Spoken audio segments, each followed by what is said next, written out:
बिलासपुर के सिंधी युवक समिति के पूर्व अध्यक्ष अजीत थारवानी और पूर्व महामंत्री मोती थारवानी ने समाज से परे अपनी सीमा पार करते हुए समिति के वर्तमान अध्यक्ष मनीष लोहरानी को, जिसे पूज्य सिंधी युवक समिति लोगों ने चुना है, लेकिन सत्ता के नशे में चूर पूर्व अध्यक्ष भूल चुके हैं कि उनकी अध्यक्षता खत्म हो चुकी है। इसके बावजूद पूर्व अध्यक्ष अपना दबदबा बरकरार रखने की फिराक में कई तरह के हथकंडे अपना रहे हैं। आपको बता दें कि पूर्व अध्यक्ष हम इसलिए बता रहे हैं कि कोई भी शांति के अध्यक्ष चुने जाते हैं तब उनका कार्यकाल केवल 2 साल का होता है, लेकिन कोई भी अध्यक्ष पद का दावेदार 2 बार चुनाव लड़ सकता है। इसलिए पूर्व अध्यक्ष पिछले 4 वर्ष से समिति के अध्यक्ष रहे। समाज के और जो भी वरिष्ठ कार्यकर्ता और जो प्रतिनिधि है, उनके कहे अनुसार सभी अध्यक्ष पद में रहने वाले पद पर आसीन व्यक्ति को अपने कार्यकाल के लिए हुए कार्यों और खर्चों का विवरण देना होता है, लेकिन पूर्व अध्यक्ष अजीत थारवानी ने समाज के बीच नहीं दिया और न ही मोती थारवानी ने देने की कोशिश की। जबकि अब तक जो भी पदाधिकारी रहे, उन्होंने अपने कार्यकाल का विवरण समिति के समक्ष रखा। अब सबसे बड़ी बात यह है कि पूर्व अध्यक्ष और महामंत्री ने अपने कार्यों और खर्चों का विवरण समिति अथवा समाज के बीच क्यों नहीं दिया, ये सोचने का विषय है। बिलासपुर जो वर्तमान अध्यक्ष मनीष लोहरानी जी हैं, 2004 से 16 तक मैं था, सब ठीक चल रहा था। एक ही शोभा यात्री शहर में निकल रही थी। हर साल हमने सभी वार्ड पंचायतों के अध्यक्षों को बुलाकर हिसाब दिया।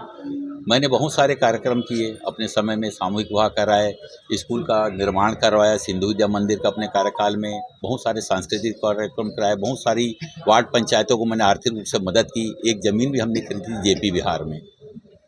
लेकिन इसके बाद 2016 से अजीत थावरानी जी अध्यक्ष बने। उनके कार्यकाल से ही 2 शोभा यात्राएं निकलनी शुरू हुई। उन्होंने आज तक कभी भी कोई एक पैसे का हिसाब किसी को नहीं दिया।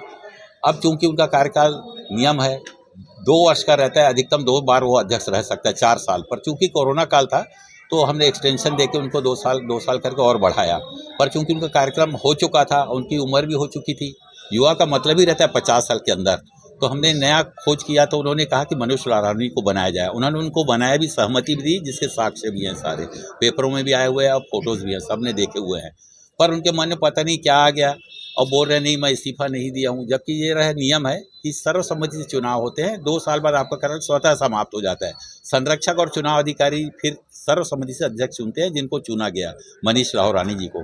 पर इनके मन में पता नहीं क्या है, वो झूठे आरोप लगा रहे हैं कि नहीं मैं ही अभी अध्यक्ष हूँ, मुझे ही ज़मीन का, अभी मेरे ही नाम ज़मीन की जाए और हिसाब किताब मैं ही रखूँगा, जो नियम विरुद्ध है। होने से दिक्कत है कि उन्हें पैसा गबन किया है, समाज को बाकी नहीं, गबन किसी ने नहीं किया है, पर पता नहीं उनके मन में क्या है, वो पद क्यों नहीं छोड़ना चाहते, मैं नहीं जान सकता। उनका कार्यकाल भी अच्छा था, हिसाब उनके पास है, ऐसा नहीं कि नहीं है, पर वो देना नहीं चाहते। क्यों नहीं देना चाहते ये नहीं पता। तो आप कौन सी शिकायत लेके यहाँ पे? उन्होंने हमारे खिलाफ झूठी शिकायत दर्ज की है कि मैंने हिसाब नहीं दिया है 4 से लेकर 16 तक, जबकि पूरे रिकॉर्ड हैं, ऑडिट है, फर्म सोसाइटी पंजी का पूरा हिसाब है। आज भी वो चाहते हैं तो देख सकते हैं, और ज़मीन यथास्थिति में आज भी है। हमने परसों भी सारे शहर के वरिष्ठ जनों को, सामाजिक संस्थाओं को वो ज़मीन दिखाई, आज भी वही स्थिति है। सब कुछ ठीक है, तो आपको ऐसा क्यों लग रहा है कि वो गबन किए हैं कि नहीं? कि आपकी क्या मतलब? उन्होंने नहीं किया है, मैं कहाँ बोल रहा हूँ, उन्होंने मेरे ऊपर आरोप लगाए हैं। ये सब मैंने उनके ऊपर आरोप नहीं लगाया है, वो सच्चे इंसान है, पर पता नहीं किसके बहकावे में आकर वो झूठे आरोप लगा रहे हैं। क्या चाहते हैं अभी आप? हम ये चाहते हैं भाई कि झूठे आरोप हैं वो नहीं रहने चाहिए। मनीष लोहरानी जी अध्यक्ष बन गए हैं, उनके नेतृत्व में 2 साल और युवा हमारा समाज आगे बढ़े, समाज की सेवा करे, ऊंचाइयों पर ले जाए। युवक समिति द्वारा एक स्कूल संचालित होता है जिसका नाम है सिंधु विद्या मंदिर, जिसकी उन्होंने अपने पास चाबी रखी है। तो हम लोग चाहेंगे कि वो चाबी भले हमारी समिति को ना दे, लेकिन वहाँ के जो स्टूडेंट है और जो मैडम है उनको दे दें। अपने मैडम पे कौन रखा चाबी? ये जो इन्हीं की मोती थावरानी और अजीत थावरानी नहीं रखी चाबी। हमारी गुजारिश है कि वो चाबी हमारी मैडम को दे दे, प्रिंसिपल को। क्यों रखे हैं, कारण?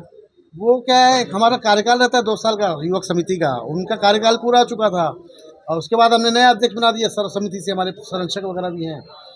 अब उनको लगता है कि अभी वो उनको मंजूर नहीं है हमारा अध्यक्ष। वो पद का लोग छोड़ना नहीं चाह रहे हैं? पद का लोग नहीं छोड़ना चाह रहे हैं, इसीलिए बच्चों की शिक्षा प्रभावित, हाँ, जिसके कारण हमारी शिक्षा प्रभावित हो रही है। तो आप लोगों ने जो चाबी ली, कुछ की शिकायत थाने में नहीं की? प्रतिपारी जी को हमने शिकायत कर दी, थाना प्रभारी को। अच्छा, हरि किशन गंगवानी, प्रचार सचिव सिंधु युवक समिति।